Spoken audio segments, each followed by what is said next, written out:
Apakah benar di dalam Al-Quran ada surat para pemusik? Baik, ini pertanyaan ini sebenarnya pertanyaan yang berat untuk saya menjawab. Dan jawaban saya ini tidak saya maksudkan untuk membantah Ustadz Adi Hidayat. Assalamualaikum warahmatullahi wabarakatuh. Alhamdulillah wassalatu wassalamu ala nabiyyina Muhammad wa ala alihi wa sahbihi ajma'in, amma ba'du. Tiada kata yang pantas kita ucapkan selain pujian hanya untuk Allah subhanahu wa ta'ala. Salawat dan juga taslim semoga senantiasa kita sampaikan kepada uswah kita, yaitu Nabi Muhammad sallallahu alaihi wasallam. Semoga kita tetap istiqomah di atas sunnah beliau sampai nanti kita diwafatkan oleh Allah subhanahu wa ta'ala. Sahabat yang dimuliakan oleh Allah, semoga senantiasa selalu dalam lindungan Allah subhanahu wa ta'ala dan juga selalu dalam keadaan sehat walafiat. Dalam kesempatan kali ini saya akan menanggapi juga mereaksi sebuah video tanggapan, atau saya akan menampilkan video tanggapan bagaimana ada seorang ustadz, ada seorang dai yang cukup dikenal di Indonesia khususnya. Beliau menyampaikan mengenai musik dan juga syair. Beliau menyampaikan juga tentang atau menafsirkan tentang surah Asy-Syu'ara, bahwa surah itu diturunkan untuk para pemusik, atau beliau menafsirkan surah itu adalah surah pemusik. Ya. Lantas bagaimana tanggapan tentang dai ini atau ustadz ini yang menyebutkan bahwa syair dan juga musik itu sama? Bahkan beliau menyebutkan juga sahabat Nabi Hasan bin Sabit itu adalah pemusik. Lantas bagaimana? Saya akan tampilkan tanggapan videonya dan juga nanti akan saya reaksi. Baik, selamat menyaksikan. Apakah benar di dalam Al-Quran ada surat para pemusik? Baik, ini pertanyaan ini sebenarnya pertanyaan yang berat untuk saya menjawab. Dan jawaban saya ini tidak saya maksudkan untuk membantah Ustadz Adi Hidayat. Tetapi di sini konteksnya adalah saya punya pandangan yang berbeda. Jadi saya tidak membantah karena ilmu saya tidak ada secuil kukunya beliau. Hafalan saya masih cetek, ngaji saya kurang adoh. Sementara Ustadz Adi Hidayat ngajinya sudah jauh, apalannya sudah banyak, sudah hafal Al-Quran. Beliau juga hafal hadis. Ya, beliau juga hafal hadis. Bahkan sampai hafal letak pojok kanan atas, pojok bawah nomornya. Sementara saya bukan ahli Quran, saya bukan ahli hadis. Sehingga atas pertanyaan ini, apakah di dalam Al-Quran ada surat pemusik? Memang Ustadz Adi Hidayat menyampaikan bahwasanya di dalam Al-Quran itu surat Asy-Syu'ara beliau terjemahkan sebagai surat para pemusik. Saya secara pribadi tidak bermaksud untuk keladuk wani kurang dugo dengan beliau. Saya hanya punya pandangan yang berbeda. Jadi beda ya. Jadi statusnya di sini saya tidak membantah, karena memang ibaratnya apa ya, bukan kelasnya. Jadi kalau anak SD itu bantah anak TK itu wajar. Tapi kalau ini sudah kuliah kok anak SD bantah itu kan ora wangun. Nah, maka di sini saya statusnya adalah berbeda pendapat. Jadi beda pendapat. Saya pribadi dalam hal ini tidak menemukan yang menjelaskan bahwasanya maksud dari surat Asy-Syu'ara adalah para pemusik. Baik Nabi sendiri tidak menjelaskan sebagai para pemusik, demikian pula para sahabat juga tidak ada yang menjelaskan ini maksudnya adalah para pemusik. Demikian pula para ulama madhab yang 4 juga tidak menyebutkan nama lain dari surat Asy-Syu'ara itu adalah para pemusik. Maka Asy-Syu'ara di sini adalah para penyair. Syair itu tidak sama dengan musik, itu beda. Syair itu adalah gubahan kata-kata. Jadi syair itu adalah gubahan kata-kata. Dan Al-Quran itu turun pada zaman syair. Al-Quran itu turun pada zaman keemasan syair. Maka Al-Quran yang turun kepada kita itu menjadikan para pujangga, para penyair itu bertekuk lutut karena keindahan bahasa Al-Quran menandingi para ahli sastra dan ahli syair pada zaman itu. Jadi di zaman Nabi itu era keemasan para ahli syair. Sehingga kalau kita melihat di dalam Al-Quran, bahasanya adalah menjadi tantangan bagi para ahli syair. Termasuk Al-Quran juga menantang para penyair, menantang orang-orang yang kufur kepada Allah. Kalau kamu ragu, wa in kuntum fi raibim mimma nazzalna ala abdina fa'tu bi suratim mim mislih. Kalau ragu terhadap Al-Quran, maka datangkanlah surat yang serupa. Maka orang-orang kafir termasuk ahli syair tidak mampu untuk membuat surat yang serupa dengan keindahan bahasa, dengan keindahan kandungan maknanya, dengan pesan-pesan yang ada di dalamnya. Paling banter seperti Musailamah Al-Kadzab. Dia bilang kodok. Apa itu kodok? Tahukah kamu apa itu kodok? Itu gaya bahasanya menyuntek Al-Quran, tetapi kosong dengan pesan, tidak ada pesan di situ. Gajah, apa itu gajah? Tidak ada pesan di situ. Dan gaya bahasanya menjiplak Al-Quran. Jadi syair tidak sama dengan musik. Syair itu adalah gubahan kata-kata. Sebagaimana di zaman itu era syair, dan syair tidak tidak sama dengan musik. Kemudian kalau syair tersebut didendangkan, itu disebut nasyid. Seperti misalnya Tola'al badru alaina dan seterusnya. Itu disebut nasyid karena syair yang didendangkan. Jadi syair yang didendangkan itu disebut nasyid. Nah, kalau di dalam syair tersebut kemudian didendangkan, kemudian diiringi dengan suara ember dipukul, dengan suara kentong dipukul, dengan suara compreng dipukul, dengan suara gitar, dengan suara seruling, lah itu baru namanya musik. Nah, jadi berbeda.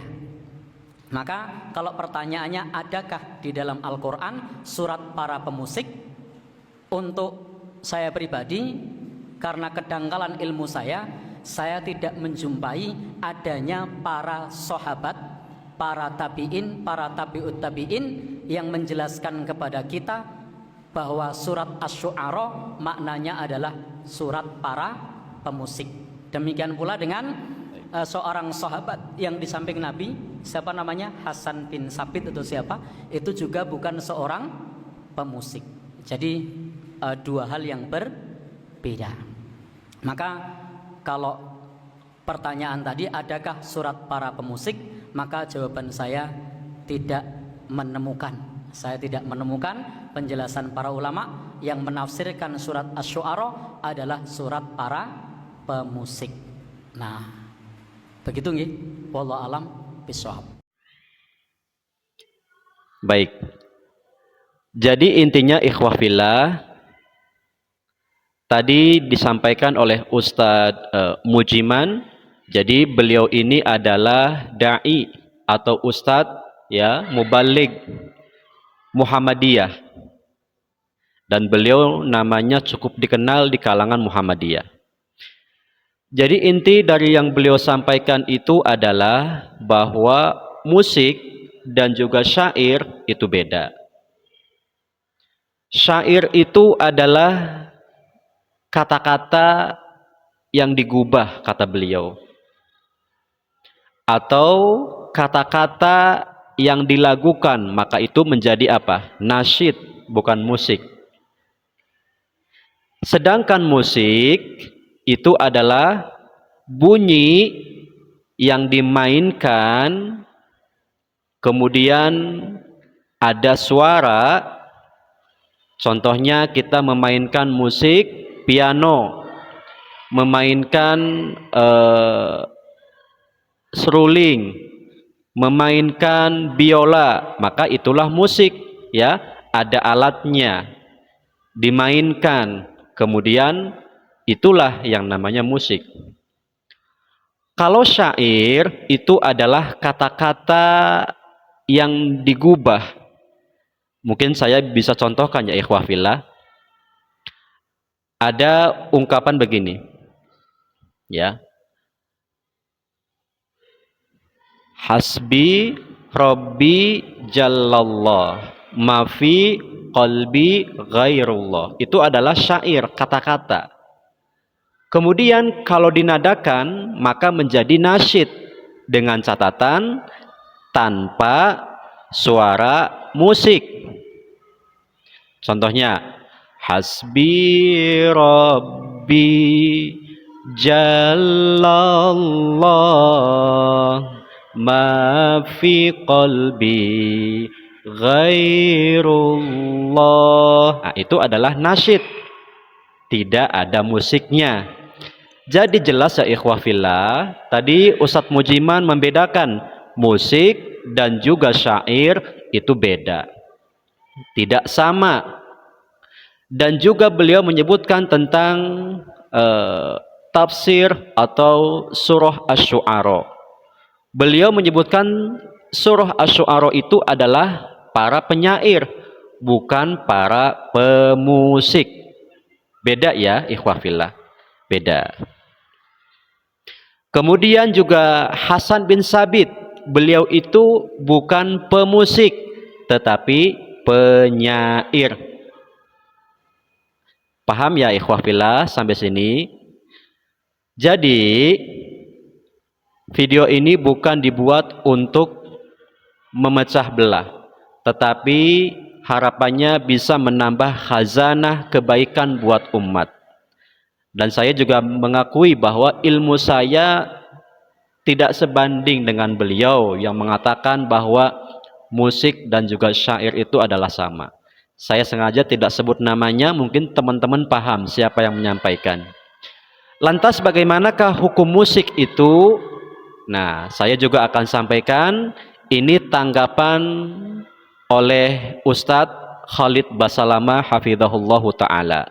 Baik, selamat menyaksikan. Itu pertanyaan terakhir Ustadz sebagai penutup. Ini juga isu yang sedang ramai dibahas di media sosial Ustadz. Belum lama ada seorang dai Ustadz yang menyebabkan syubhat di tengah-tengah kita dengan memberikan tafsiran sendiri tentang surah pemusik Ustadz. Yang akhirnya menafsirkan bahwa musik ini tidak haram Ustadz. Nah ini bagaimana pendapat antum Ustadz? Saya bukan sebutin pendapat saya, ya. Tapi hampir mayoritas ulama termasuk Imam 4 mengharamkan. Ini bukan hal yang baru nih, bukan pendapat baru. Dan memaknakan syuara atau penyair itu adalah pemusik, ini keliru ini. Dalam bahasa Arab juga sudah jelas perbedaan mana penyair, mana penyanyi, kan gitu. Tidak selamanya juga penyair itu bisa penyanyi. Apalagi di masa dulu, penyair itu memang cuma susun penyair syair saja, gitu kan. Bahkan dibedakan juga dalam istilah bahasa Arab penyair sama penyanyi itu sendiri. Ya, sampai hari ini dalam kosakata bahasa Arab berbeda. Kalau dalam masalah hal ini tentunya saya bukan mendapat pendapat baru ya, tapi insya Allah coba saya bacakan beberapa yang saya tahu berhubungan dengan masalah pendapat-pendapat ulama dalam masalah ini ya. Coba saya searchingkan dulu. Ya.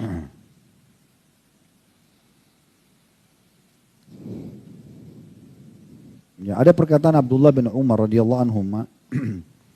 Beliau meninggal wafat tahun 73 Hijriah, sahabat masyhur.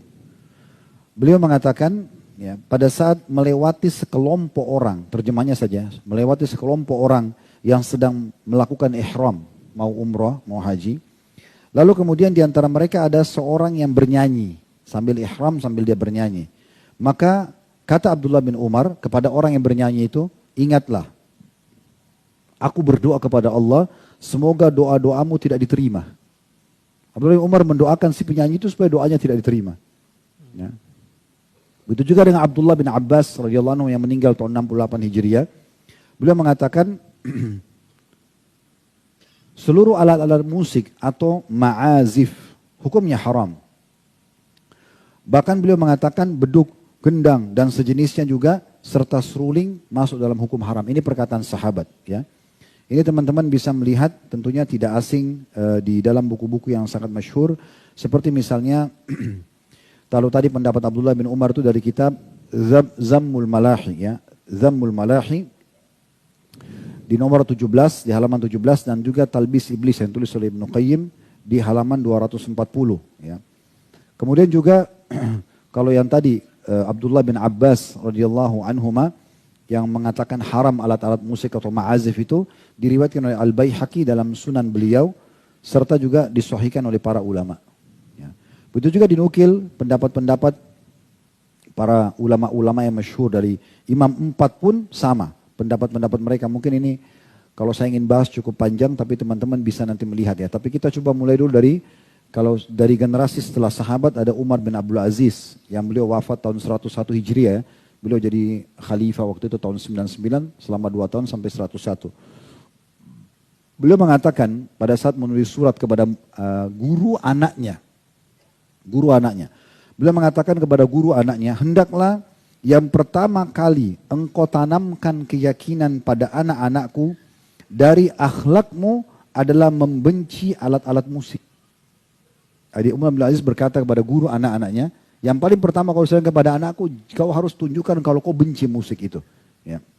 Yang pertama, sesuatu yang dimulai dari syaitan dan akibatnya ialah mendapatkan kemurkaan dari Allah yang Maha Pengasih. Nah, sudah paham kan teman-teman?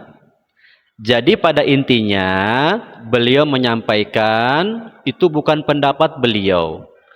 Tetapi mayoritas ulama juga termasuk imam atau 4 madhab, termasuk madhab Asy-Syafi'i atau Imam Syafi'i, di mana di Indonesia ini menganut madhab kebanyakan Imam Asy-Syafi'i. Beliau juga tidak menghalalkan musik alias mengharamkan musik. Nabi, para sahabat juga sama, tidak menghalalkan alias mengharamkan musik. Jadi pada intinya ya ikhwah fillah, ya, syair dan juga musik itu jelas berbeda. Kenapa demikian? Tadi Ustadz Khalid Basalamah menyampaikan syair dan juga penyanyi itu beda. Apalagi syair dan juga pemusik. Jelas sangat berbeda ya ikhwah fillah. Juga surah Asy-Syu'ara itu bukan para pemusik, tetapi para penyair. Juga Hasan bin Sabit, beliau itu bukan pemusik, tapi penyair pada zaman itu.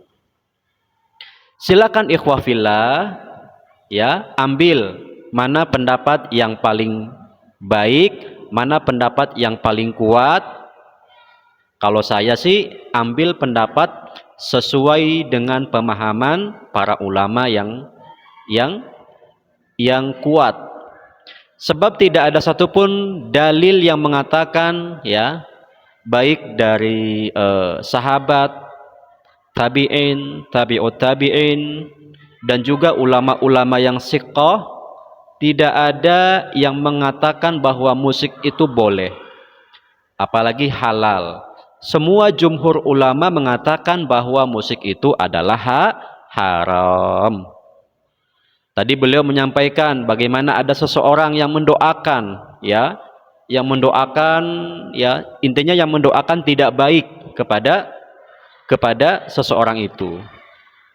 Maka ikhwafillah, ya, saya disclaim, saya tidak ingin atau tidak ada niat untuk memecah belah. Tetapi saya ingin menyampaikan bahwa inilah pandangan para ulama. Inilah pandangan para sahabat, termasuk pandangan para ulama 4 madhab. Semuanya itu menyampaikan bahwa musik itu adalah haram. Ya, baik ikhwafillah, mohon maaf apabila ada kata-kata yang salah dan menyinggung. Semoga ada khazanah kebaikan buat kita semua. Wal afwu minkum. Wassalamualaikum warahmatullahi wabarakatuh.